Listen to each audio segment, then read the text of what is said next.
नमस्कार दोस्तों, मैं आर.के. प्रजापत आपका स्वागत करता हूं नोटबुक क्लासेस में। तो आज की इस क्लास के अंदर हम पढ़ेंगे आईपीसी को। आईपीसी के इतिहास को हम केवल छुएंगे इस अध्याय के अंदर। इस क्लास के अंदर हम केवल और केवल किसकी बात करेंगे? आईपीसी के इतिहास की।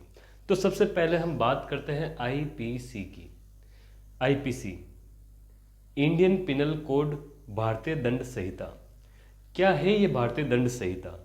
तो भारतीय दंड संहिता के अंदर अपराधों को परिभाषित किया गया है। अपराध को परिभाषित कहाँ पर किया गया है? भारतीय दंड संहिता के अंदर।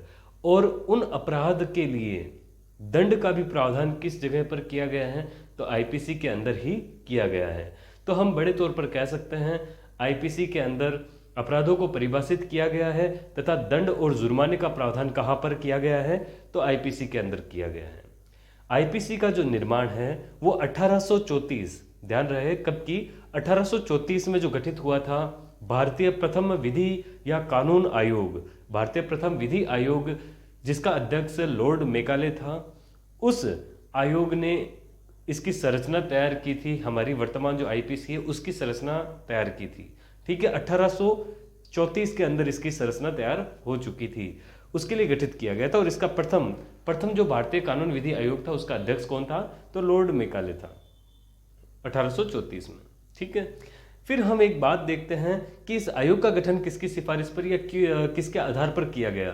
तो ये जो भारतीय प्रथम विधि या कानून आयोग था, इसका गठन जो है 1833 के चार्टर एक्ट के तहत हुआ। किसके तहत? तो 1833 के चार्टर एक्ट के तहत होता है किसका गठन? तो भारतीय प्रथम विधि या कानून आयोग का गठन होता है। जस्ट आगे हम चलते हैं तो हम देखते हैं कि वर्तमान समय में कितने विधि कानून आयोग बनाए जा चुके हैं। तो कानून या विधि आयोग कितने बनाए जा चुके हैं वर्तमान समय तक? तो अभी तक 21 बनाए जा चुके हैं और 22वें को मंजूरी मिल चुकी है, लेकिन अभी तक इसका गठन नहीं हुआ है। मतलब 21 तो पूर्ण रूप से बन चुके हैं, उन्होंने अपना कार्यकाल खत्म कर लिया है, और 22वें को मंजूरी मिल चुकी है, लेकिन अभी तक उसका गठन नहीं हुआ है। जस्ट आगे हम बात करते हैं कि जो भारत में स्वतंत्रता से पहले 4 कानून आयोग बने थे, 4 विधि आयोग बने थे स्वतंत्रता से पहले। तो 17 रह गए स्वतंत्रता के बाद में। तो स्वतंत्रता के बाद में कितने बन चुके हैं अभी तक? 17। और स्वतंत्र हमने अभी देखा, एक दो बात महत्वपूर्ण तथ्य हैं, ये एक दो बात कर लेते हैं इनके ऊपर कि भारत के अंदर प्रथम विधि आयोग के अध्यक्ष कौन थे? Lord Macaulay. दूसरा प्रश्न बने कि स्वतंत्र भारत के प्रथम विधि आयोग के अध्यक्ष कौन थे? जो 5वां विधि आयोग था वो स्वतंत्र भारत का पहला विधि आयोग था। तो इस विधि आयोग के अध्यक्ष रहे थे आपके कौन? तो MC सीतलवाड़। कौन रहे थे? MC सीतलवाड़। जबकि जो 21वां विधि आयोग था उसके अध्यक्ष थे बलवीर सिंह चौहान। कौन थे? बलवीर सिंह चौहान। ये जो आईपीसी है इसको लागू किया गया था 6 अक्टूबर 1860 को। कब लागू किया गया? तो 6 अक्टूबर 1860 को जो वर्तमान आईपीसी है इसको लागू किया गया था। ठीक है, और वहीं इसको लागू किया जा रहा है, लेकिन इसको प्रभाव में कब से लाया गया? तो प्रभाव में ये आई थी 1 जनवरी 1862 को। जी हाँ, प्रभाव में मतलब इसके तहत जुर्माना और दंड कब से दिया जाना चालू किया गया? तो ये दंड या जुर्माना कब से? तो 1 जनवरी 1862 से देना चालू किया गया। ये जो आईपीसी है, ये हमारी जो इंडियन पिनल कोड भारतीय दंड संहिता है, ये पूरे भारत में लागू होती है।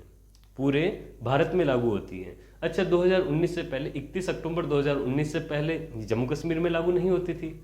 जैसा कि आपको पता होगा कि वहां पर रणबीर पिनल कोड चलता था। क्या चलता था? Ranbir penal code. कहां पर? जम्मू और कश्मीर के अंदर चलता था। तो ये भी बात हमें ध्यान रहनी चाहिए।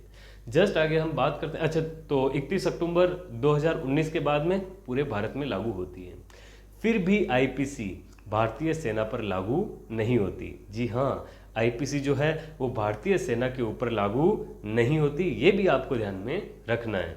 तो इसी के साथ साथ में आप ये भी बात ध्यान रखें कि ये जो आईपीसी है इसके अंदर अध्याय कितने हैं? तो आईपीसी के अंदर 23 अध्याय हैं, 23 अध्याय हैं। किसके अंदर? 23 अध्याय हैं हमारे आईपीसी भारतीय दंड संहिता में। जबकि इसके अंदर धाराओं की अगर हम बात करें तो जो धाराएं हैं वो है 511 धाराएं। कितनी धाराएं हैं? 511। जैसे आपने देखा होगा भारतीय संविधान के अंदर 22 भाग हैं और 395 अनुच्छेद हैं, वैसे ही आईपीसी के अंदर कितने हैं?